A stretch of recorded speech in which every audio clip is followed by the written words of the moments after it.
আজ 1 ফেব্রুয়ারি। আপনি কি জানেন আজকের দিনের ঐতিহাসিক গুরুত্বটা কি? আজকের দিনে অতীতে কি হয়েছিল? আজকের দিনে 1930 সালে ডক্টর অমলেন্দু বন্দ্যোপাধ্যায় জন্মগ্রহণ করেন। তিনি ছিলেন আন্তর্জাতিক খ্যাতিসম্পন্ন একজন বাঙালি জ্যোতির্বিজ্ঞানী ও লেখক ও বিজ্ঞান প্রচারক। তিনি কলকাতার পজিশনাল অ্যাস্ট্রোনমি সেন্টারের সহ-প্রতিষ্ঠাতা ও সহ-অধিকর্তা। এছাড়া আজকের দিনে 1902 সালে ডক্টর অনিল কুমার দাস জন্মগ্রহণ করেন। তিনিও ছিলেন একজন আন্তর্জাতিক খ্যাতিসম্পন্ন বাঙালি জ্যোতির্বিজ্ঞানী। এছাড়া আজকের দিনে 2003 সালে কল্পনা চাওলা মারা যান। তিনি ছিলেন একজন ভারতীয় বংশোদ্ভূত মার্কিন যুক্তরাষ্ট্রের মহাকাশচারী এবং বিজ্ঞানী।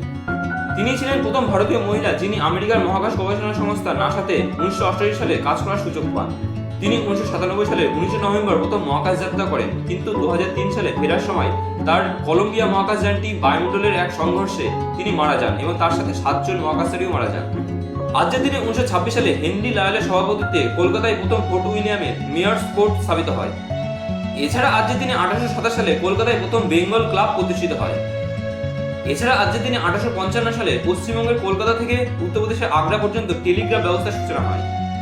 ভিডিওটা কেমন লাগলো সেটা কমেন্ট করে জানান। ভিডিওটা যদি ভালো লেগে থাকে তাহলে একটা লাইক করে দেবেন। ভিডিও থেকে আপনি যদি নতুন কোনো তথ্য শিখতে পারেন তাহলে আপনি আপনার প্রিয়জনের কাছে শেয়ার করে তাদেরও জানার সুযোগ করে দেবেন। এইরকমই প্রতিদিনের গুরুত্ব সম্পর্কে জানতে চ্যানেলটি সাবস্ক্রাইব করে চ্যানেল